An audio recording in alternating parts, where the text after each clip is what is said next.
Hello friends, good evening. आज के इस वीडियो में हम बहुत ही इंटरेस्टिंग तरीके से उसने कहा था पाठ को समझेंगे और 5 से 10 मिनट के अंदर में ही पूरे पाठ को बहुत ही अच्छे तरीके से समझ लेंगे।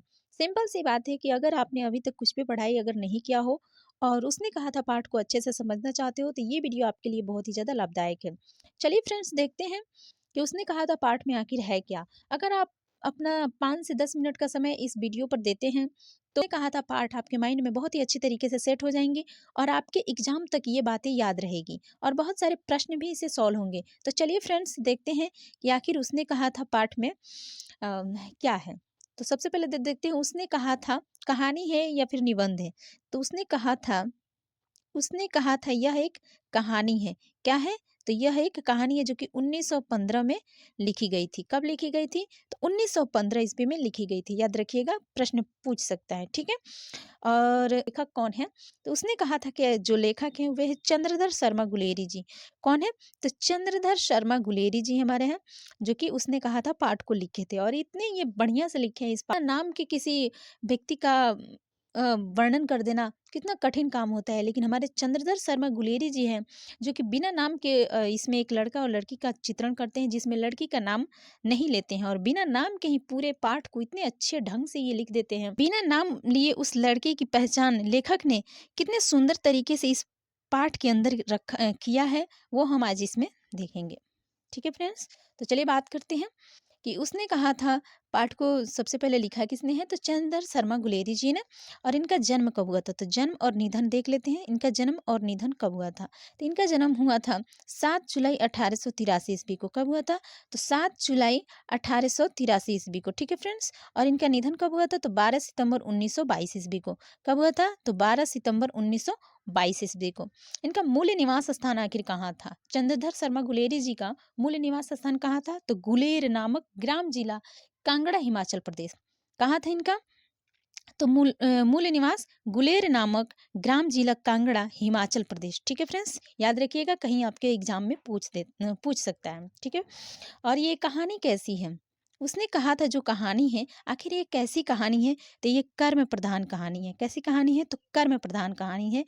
प्रेम पर बलिदान की कहानी है। प्रेम पर बलिदान जो कि लहना सिंह है वो देते हैं, आगे पार्ट में हम चर्चा करेंगे।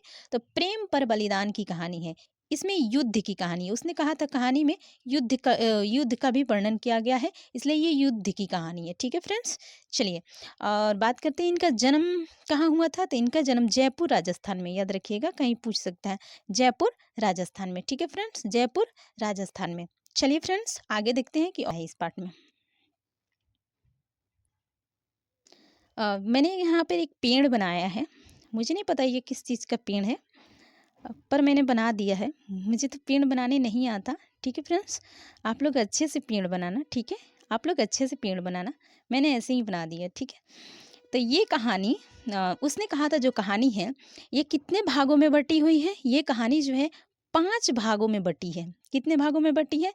तो 5 भागों में बटी है, जिसमें 3 भागों में जिसमें 3 भागों में युद्ध का वर्णन मिलता है। जिसमें 3 भागों में युद्ध का वर्णन मिलता है। और वो भाग कौन कौन से हैं? तो दूसरे, तीसरे और चौथे। ठीक है फ्रेंड्स, याद रखिएगा, दूसरे, तीसरे और चौथे भाग में किस चीज़ का वर्णन मिलता है? तो युद्ध का वर्णन मिलता है हमें। ठीक है।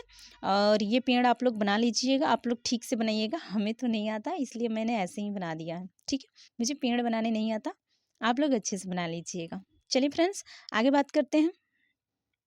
इस कहानी में मुख्य पात्र कौन कौन थे? इस कहानी में मुख्य पात्र आखिर कौन कौन थे, उस पर बात कर लेते हैं। ठीक है। पात्र, सबसे पहले तो मुख्य पात्र कौन थे? तो वो लहना सिंह थे। कौन थे? लहना सिंह, जो कि 12 वर्ष के एक लड़का थे। उनका नाम लहना सिंह था। क्या नाम था? लहना सिंह। कौन थे? लहना सिंह। मुख्य पात्र लहना सिंह थे। दूसरे, इसमें तो वैसे कई पात्र थे, लेकिन जो मुख्य पात्र हैं वो यहाँ पर मैंने लिख दिया है। एक थे सूबेदार हजारा सिंह। कौन थे? सूबेदार हजारा सिंह। ठीक है। उसके बाद बोधा सिंह। कौन थे? बोधा सिंह। एक थे वजीरा सिंह, जो कि पलटन का विदूषक थे। पलटन का विदूषक का मतलब होता है कि मजाकी टाइप का एक व्यक्ति, जो कि बात बात में सबको हंसाते रहते थे। जोकर, विदूषक का अर्थ होता है जोकर। ठीक है फ्रेंड्स, याद रखिएगा, जोकर। ये बात बात में सबको हंसा दिया करते थे। तो ये एक मजाकिया टाइप के व्यक्ति थे, मतलब हंसाते रहते थे सभी को। ठीक है। और एक है सूबेदारनी, जिसका नाम इस पाठ में वर्णन नहीं किया है, लेकिन बाद में उस लड़की का नाम सूबेदार की पत्नी के रूप में आता है, तो इसलिए इसका नाम सूबेदारनी रखा जाता है, मतलब सूबेदारनी कहा जाता है। इसमें जितने भी मुख्य पात्र थे वो तो मैंने बता दिए, मुख्य पात्र इतने ही लोग हैं जो कि जिससे ये कहानी बनती है। ठीक है, आगे बात करते हैं कि ये कहानी आखिर शुरू कहाँ से होती है। ये कहानी लहना सिंह जो है वो, ये कहानी शुरू होती है अमृतसर के भीड़ भरे बाजार से। कहाँ से शुरू होती है? तो अमृतसर के भीड़ भरे बाजार से ये कहानी शुरू होती है। यहाँ पर 12 वर्ष का एक लड़का 8 वर्ष की लड़की को टांगे के नीचे आने से बचाता है। अमृतसर के भीड़ भरे बाजार से शुरू होती है ये कहानी। कहाँ से? तो अमृतसर के।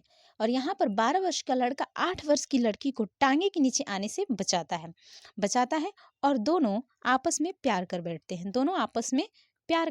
हैं। दोनों वो लड़का लड़की आपस में बातचीत करने लगते हैं एक दुकान पे। ठीक है, जैसे कि वो पूछता है तेरा घर कहाँ है, तो वो बताती है, वो पूछती है तेरे, तो वो बताता है। ठीक है, इस प्रकार से इन दोनों में बातचीत चल रही थी। चलिए फ्रेंड्स आगे देखते हैं। प्यार में लड़का लड़की से बार बार एक प्रश्न पूछता है कि तेरी कुड़माई हो गई है। लड़की धत कहकर वहां से चली जाती है, अर्थात भाग जाती है। लड़की वहां से बार बार धत कह करके भाग जाती है। एक दिन लड़की जब मिली तो लड़के ने पूछा कि तेरी कुड़माई हो गई है। कुड़माई का अर्थ होता है सगाई, याद रखिएगा आप लोग, कुड़माई का अर्थ होता है सगाई। ठीक है, सगाई याद रखिएगा, सगाई होता है। कुड़माई का अर्थ होता है सगाई। कुड़माई का क्या अर्थ होता है? तो सगाई। ठीक है फ्रेंड्स, याद रखिएगा, सगाई होता है। चलिए, तो जब लड़का लड़की से पूछता है कि तेरी कुड़माई हो गई, अर्थात तेरी सगाई हो गई, लड़की धत कहकर भागने की बजाय कहती है हाँ हो गई है, देखते नहीं है रेशम का कढ़ा हुआ शालू। इतना कहकर वो वहां से चली जाती है। ठीक है, चलिए आगे देखते हैं फ्रेंड्स कि क्या हुआ। प्यार में सफल नहीं होने के कारण सेना में भाग लिया। प्यार में सफल नहीं होने के कारण लहना सिंह ने सेना में भाग ले लिया। प्यार में सफल नहीं होने के कारण लहना सिंह ने किस में भाग लिया? तो सेना में भाग ले लिया। ठीक है फ्रेंड, सेना में भाग ले लिया। और एक दिन जब ये उसके बाद से तो सूबेदारनी से इनकी मुलाकात होती नहीं है।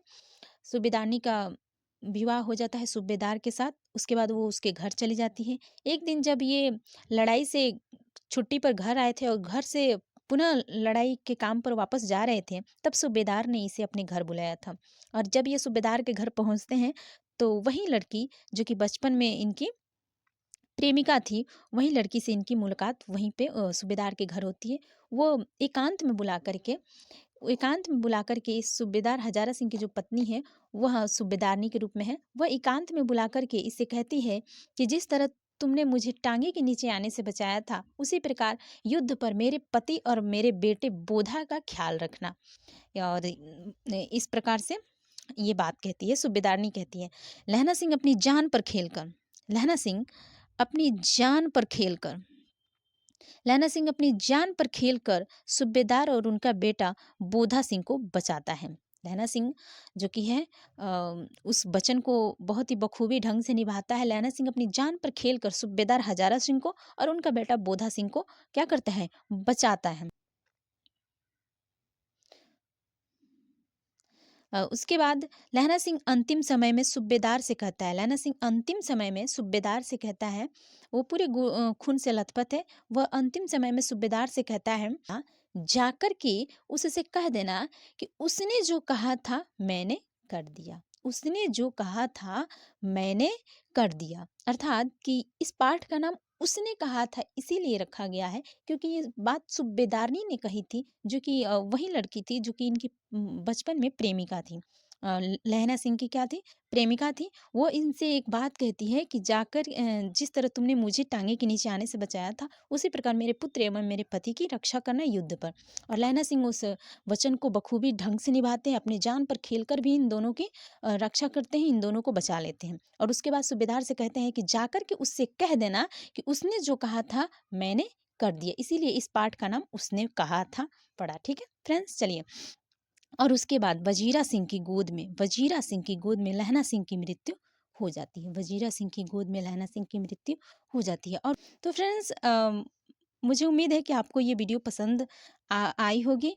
और आज का टॉपिक हमारे यहीं पे समाप्त होता है। मिलते हैं फिर नेक्स्ट वीडियो में, तब तक आप सभी हंसते रहिए, मुस्कुराते रहिए और खूब मन लगा करके अपनी पढ़ाई करते रहिए। वीडियो पसंद आए तो लाइक ज़रूर कीजिएगा और अपने दोस्तों के पास ज़्यादा से ज़्यादा शेयर कीजिएगा। Thank you so much.